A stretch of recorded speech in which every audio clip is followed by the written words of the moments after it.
Super distributor हूँ। साथियों, मैं आपको बताऊंगा कि जो फिनो पेमेंट बैंक के डिस्ट्रीब्यूटर हैं वो पैसा क्यों नहीं कमा पा रहे हैं, या जो सुपर हैं वो पैसा फिनो बैंक से क्यों नहीं कमा पा रहे हैं और कुछ दिनों के बाद काम वो बंद कर दे रहे हैं। साथियों, आपके लिए बहुत ही महत्वपूर्ण वीडियो है। इस चीज़ को यदि आप जान जाएंगे तो आपको पैसा कमाना काफ़ी आसान हो जाएगा फिनो बैंक से।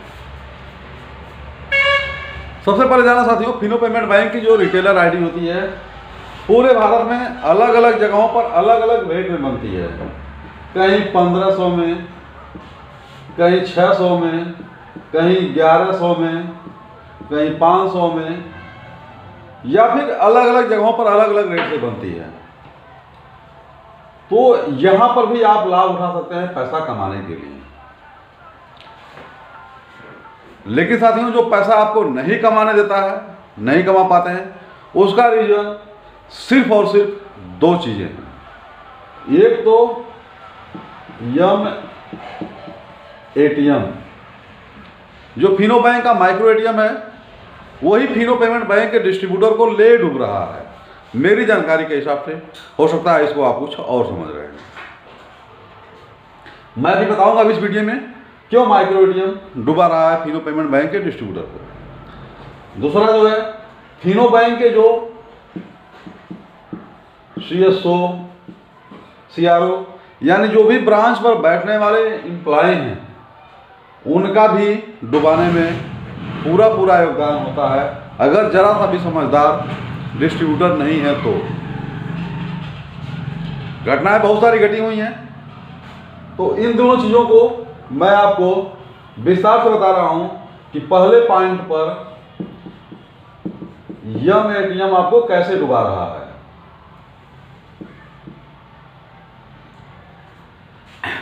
सबसे पहले साथियों, माइक्रो एटीएम हम लेते थे पहले 5,900 रुपये में।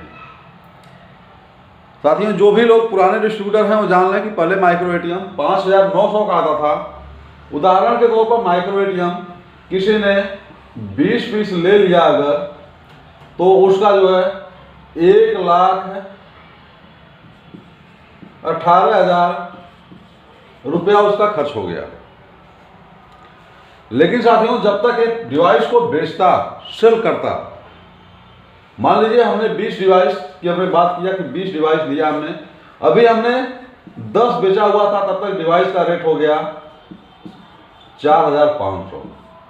रेट गिर गया, 10 मेरे पास बच गया, 10 डिवाइस का जो 1,400 रुपए के रेट से मेरा नुकसान हो गया। फिर डिवाइस चलता रहा, क्योंकि जो प्रेशर होता है सीएसओ सीआरओ का कि जो आप डिवाइस ज़्यादा से ज़्यादा बिछवाइए, तो ऐसे में डिवाइस फिर ऑर्डर होता है, फिर रेट गिरता है, फिर ऑर्डर होता है, फिर रेट गिरता है।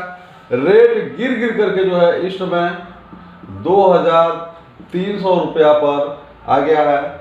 और एक मंत्रा कंपनी का जो डिवाइस है वो 1,800 के लगभग आ गया है। अब साथियों, जो भी डिस्ट्रीब्यूटर बन करके काम करने के लिए पूंजी लगा करके 2 साल 3 साल पहले आया था 1,20,000 लगा करके, अब वह जो है अगर वह 18,000 के हिसाब से अगर पूंजी अब लगा रहा है, या फिर डिवाइस का जो कीमत रह गई वह कीमत 2,300 रुपये रेट से अगर रह गई तो 46,000 रह गया। यानी साथियों, देख लीजिए साफ तौर पर कितना बड़ा नुकसान हुआ डिस्ट्रीब्यूटर का। पहला नुकसान ये हो गया डिस्ट्रीब्यूटर का कि रेट गिरते गया, डिस्ट्रीब्यूटर पूंजी लगाते गया, उसको कम पैसे में बेचना पड़ा, क्योंकि फिनो बैंक जो है ऑर्डर लगाने के 15 दिन 20 दिन 1 महीने बाद डिवाइस देती है, तब तक रेट गिर जाता है। ऐसा तो है नहीं कि हमारे पास पहले से हमने जो है कस्टमर से पैसा ले लिया, उसके बाद ऑर्डर लगाते हैं, फिर कस्टमर को देते हैं। इस पर फिनो बैंक ने कभी ध्यान नहीं दिया।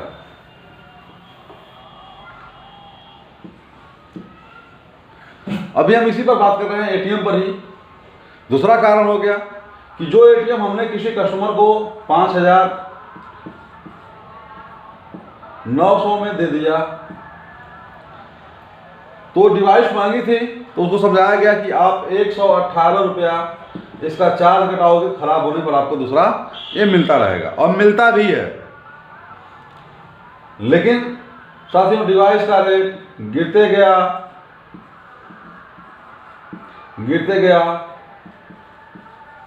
लेकिन ये 118 रुपया में गिरावट कंपनी ने अभी तक नहीं की। साथियों जब 118 रुपया 6000 रुपए के लगभग वैल्यू को मेंटेन करती थी, तो अब रेट अगर 1/3 कम हो गया, यानी लगभग 40% कम हो गया, तो जो चार्ज करता है 118 रुपया, यहां पर भी कम होना चाहिए। कंपनी ने सोल्यूशन क्या निकाला कि आप इसे बंद करवा दीजिए। बहुत सारे साथियों ने बंद करवा दिए, नए डिवाइस लिए, 6 महीना के बाद 7 महीने में खराब हुआ तो वापस नहीं हुआ। हर कंपनियों की गारंटी की अपेक्षा फिनो बैंक की जो गारंटी होती है वो कम है।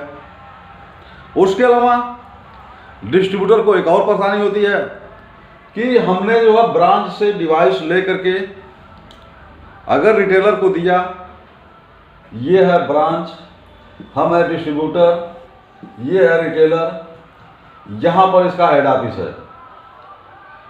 अब डिवाइस यहां अगर खराब हो गई तब यहां से हमारे पास आएगी, यहां से ब्रांच को जाएगी, ब्रांच भेजेगा यहां पर। इसमें समय लगभग 15 दिन यहां वेस्ट हो जाता है। ऐसा तो नहीं रिटेलर दिया, डिस्ट्रीब्यूटर तुम खाली बैठा हुआ था, तुरंत ब्रांच को गया और ब्रांच ने तुरंत भेज दिया हेड ऑफिस को बनने के लिए। और जब आएगा तो भी ऐसे यहाँ बनने के लिए मान लीजिए 15 दिन समय यहाँ लग गया, तो फिर 15 दिन में से यहाँ ब्रांच को आया, ब्रांच से हमें फोन आया, फिर हमने रिटेलर को दिया। ऐसे में लगभग 20 दिन से जो है 2 माह तक समय खर्च हो जाता है।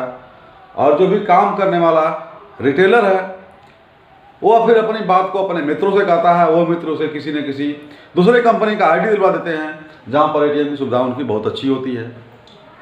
तो अब यहाँ पर जो है एटीएम लेट से मिलने की वजह से वो कस्टमर चला गया, जब मैंने दिया भी बनवा करके, वो काम किया करेगा नहीं करेगा उसके ऊपर निर्भर करता है। तो ये चीज़ अगर हो करके कस्टमर जो भी लिया हुआ डिवाइस जहाँ से भी लिया हुआ है, इनको एक सर्विस सेंटर अगर बना होता कि डायरेक्ट डिवाइस यहाँ से ब्रांच को भेजता, हेड ऑफिस को चेक करने वाला वहाँ से चेक करता, बना करके वो इनको भेज देता, तो समय कम लगता। डुबाने का दूसरा कारण हो गया। तीसरा सबसे बड़ा कारण जो है माइक्रो एटीएम है कि बहुत सारे साथी हैं किसी कारण से अगर 1-2 महीने के लिए सेंटर बंद कर दिए, कहीं घूमने के लिए चले गए, या उन्होंने परमानेंट ही सेंटर बंद कर दिया है और उन्होंने एटीएम लिया हुआ है, उन्होंने संयोग से बंद करने का मैसेज नहीं किया, तो उनका टोटल 118 रुपया महीना हर महीने माइनस होता रहता है। फिर अगर इनको काम स्टार्ट भी करना होता है, हम लोग मोटिवेट करते हैं भाई फिर से काम स्टार्ट करिए, बढ़िया चल रहा है, उनके समझ में भी आया, तो उनको देता अरे मेरा टोटल तो 1500 माइनस में है, हम काम शुरू करेंगे 1500 मेरा कट जाएगा, तो हम क्यों काम करें, दूसरे कंपनी का आईडी ले लेते हैं, काम हमको वही करना है। तो जो टोटल माइनस में जाता है 1500 रुपया 2000 रुपया, यहाँ भी दिक्कत है। जिसको रिटेलर हट जा रहे हैं तो रिटेलर काम नहीं कर रहा है, तो नुकसान सिर्फ रिटेलर को हो रहा है,